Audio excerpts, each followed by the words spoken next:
Psalm 30:5. Weeping may endure for a night, but joy cometh in the morning.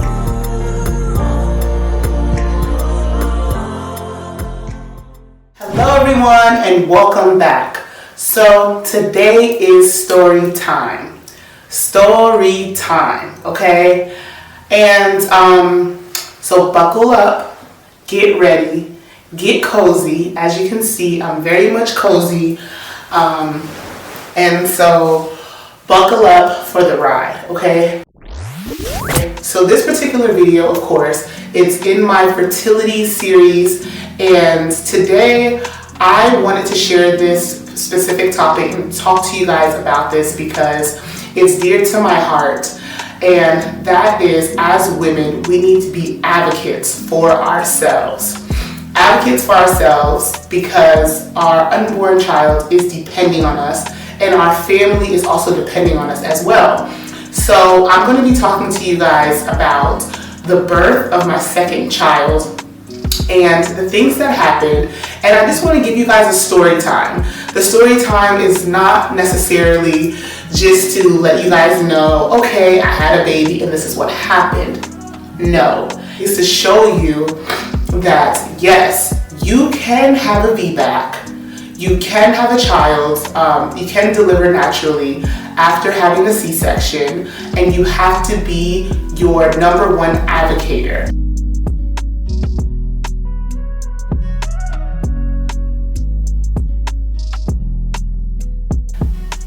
You have to be an advocate for yourself, to know exactly what the Spirit of the Lord is telling you to do. We love our doctors, we love our nurses, we love the staff, and this story that I'm going to tell you about will show you the complete totality of what it is that the Lord has done for me. And I pray that it encourages someone today to advocate for yourself, to listen to your body, to also listen to the doctors as well. So we're gonna dive into the story of my second child, and I want to encourage someone. When I was going through what I was going through with my daughter, the first place I went to was YouTube. I went to YouTube, and the reason of going to YouTube, I'm like, you can find everything on YouTube. Someone probably recorded a video letting me know what does it feel like to have a natural birth, their VBAC experience. And it was crazy because I couldn't find a lot of videos on a VBAC. I couldn't find a lot of videos on certain things. And that's why I'm creating this video, because I couldn't find it and I want to help my women out there. So get your drink. I have my water, I have my Stanley. Get you some water, get you some tea, coffee, whatever it is, and we're gonna have some story time. I'm probably gonna take off my shoes and get comfortable for this story time. Let's get into it.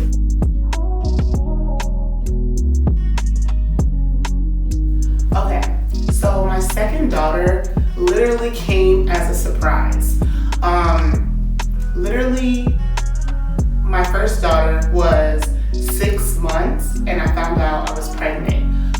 At this point, I didn't really care. I was just excited to be pregnant, just have the opportunity for the Lord to bless me with another child.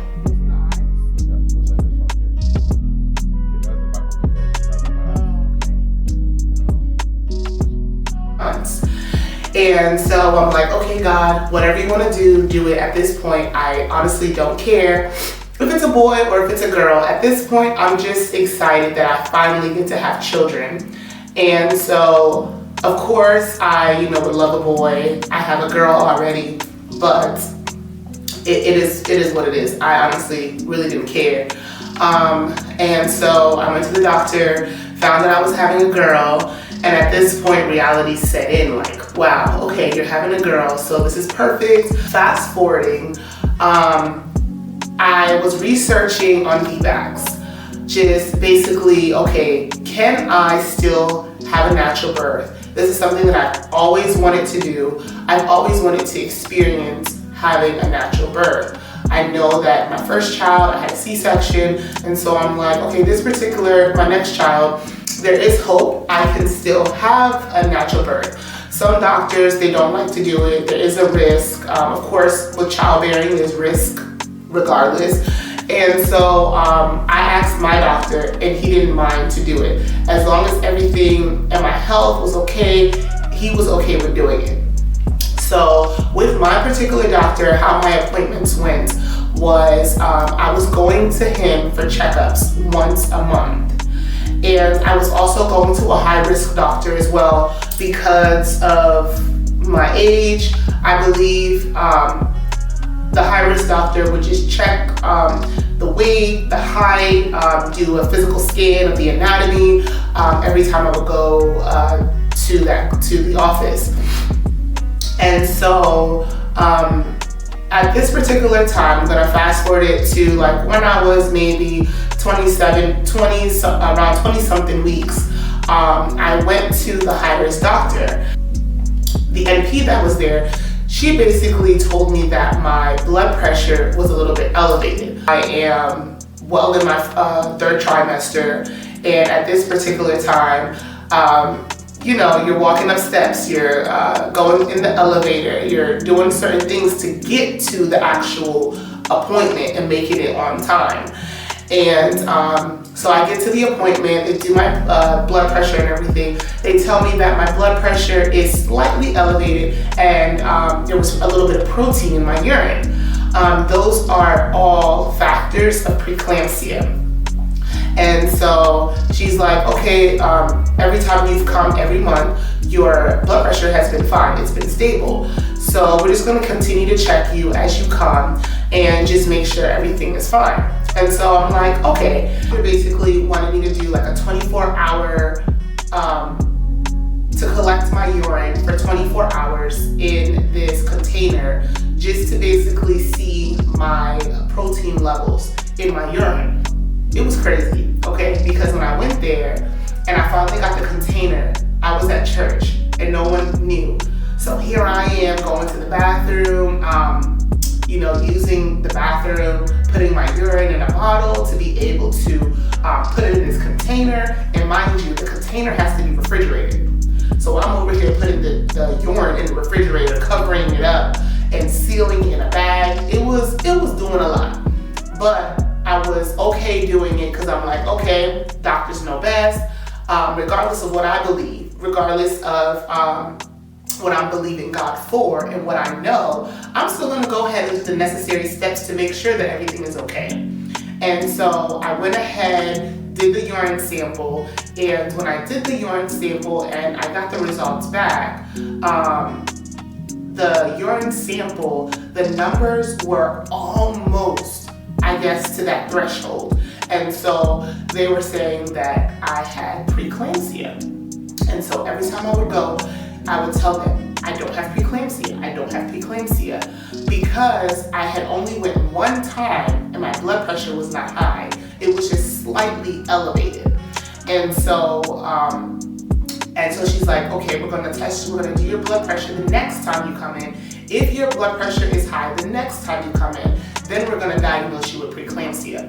When I actually went in for the second time, my blood pressure was not high at all. And she just, that particular nurse, that particular doctor, she just said, okay, you have preeclampsia after everything came back. And this is why I say advocate for yourself. I know myself, I know my body, I know my history so far when it comes to giving birth. Even though every birth is different, don't allow doctors to label you. If you feel that something is incorrect, please get a second opinion, okay? I'm not a doctor, don't take what I'm saying as the rule, but as my advice, please make sure that you are going to another provider and getting a second opinion. Don't just take the opinion of one person. If you know that there's something within inside of you that is not easy, you're just having this uneasy feeling, listen to the Holy Spirit within you, listen to your body. And so I kept proclaiming, I kept speaking and declaring, I don't have high blood pressure. I would go to the doctor's office and say, I don't have high blood pressure. I was going to the high-risk doctor once a week, and they had to basically now put me on a machine to basically check the baby's heart rate to make sure that Eliana wasn't distressed, because they're stating that I had high blood pressure, I had preeclampsia, all these things were going on. So it wasn't just the diagnosis alone. It was me actually now going to the doctor's office. I think I was even going like twice a week, because they wanted to make sure that the baby was okay and that the heart rate wasn't going down. So literally, I would have 2 appointments in a week. Apart from my OB, I was going to the high-risk doctor twice. One, they would actually do the scan of the baby, put the baby on the monitor, and just check the ultrasound and make sure everything was going great, the baby was moving, the anatomy, everything was fine. And then the second appointment was where I would be hooked up to this machine around my belly, and I'll link or post a picture, and they will basically check the heart rate of the baby and make sure there were no dips.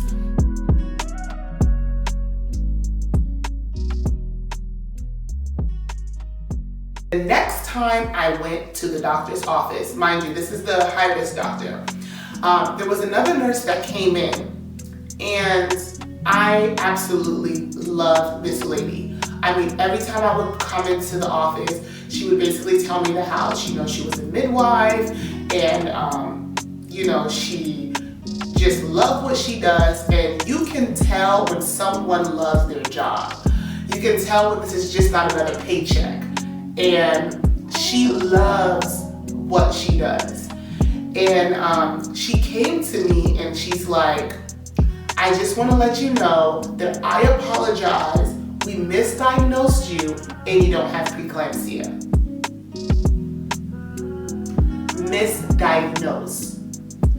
Mind you, at this time, they were scheduling me for a C-section the next week.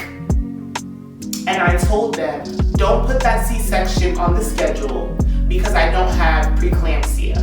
Now, if I was not going to advocate for myself and fight, I was literally going to have a C-section that I did not need. And so I told the doctor, I kept telling them I don't have preeclampsia, I don't have high blood pressure.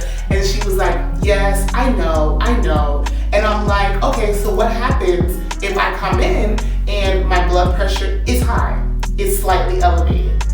She said, you know what, Iman, if you were to come in every day and your blood pressure were to be slightly elevated or high, you're still not a candidate for preeclampsia, because there's other factors that we take into consideration before we let someone know that they have preeclampsia.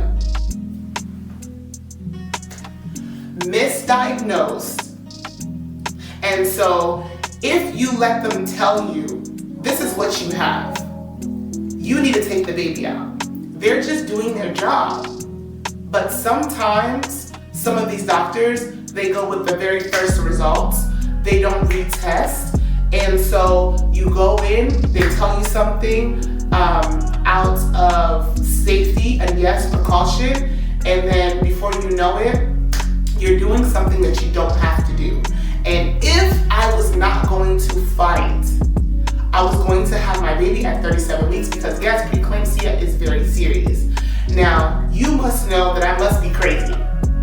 I must be crazy, in which I've already accepted the fact that I am a woman of faith.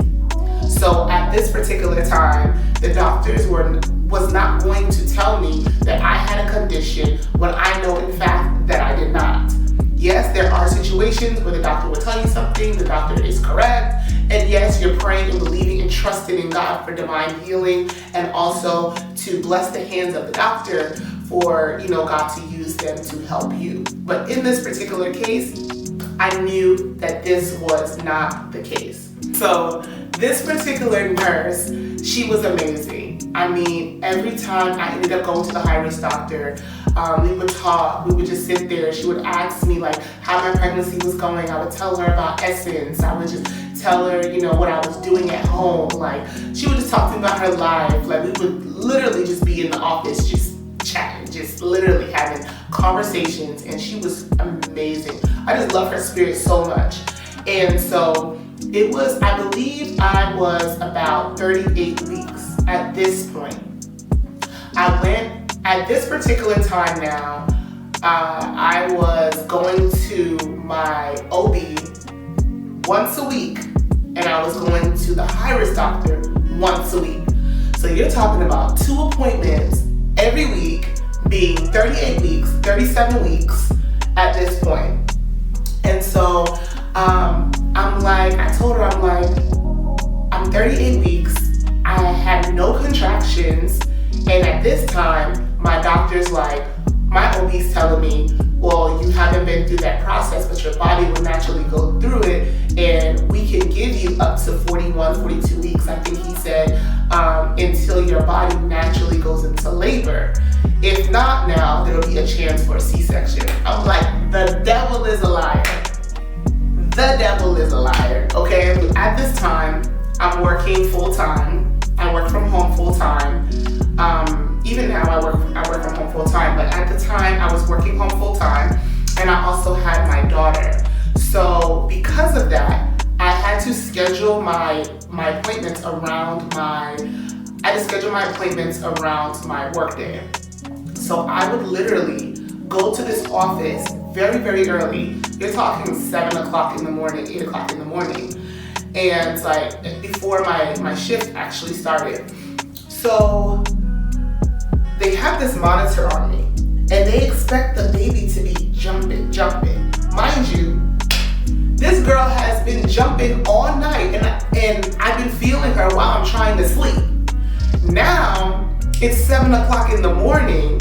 You expect the baby to be up? No! This girl was asleep.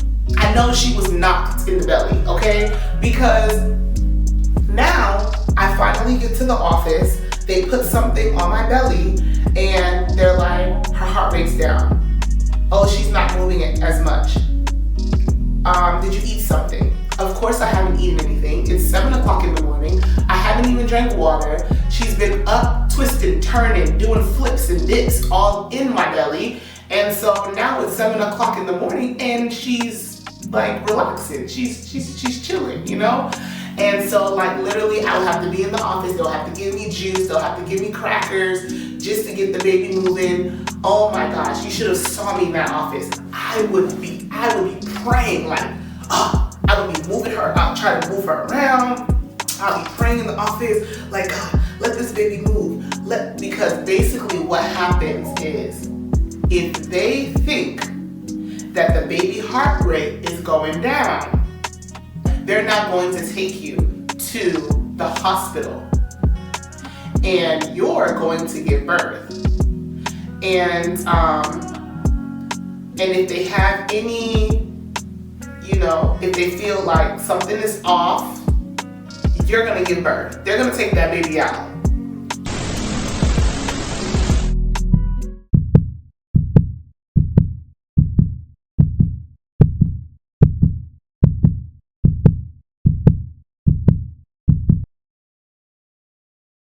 Thank you so much for watching. I hope my VBAC journey will be helpful and also inspiring for anyone considering this path.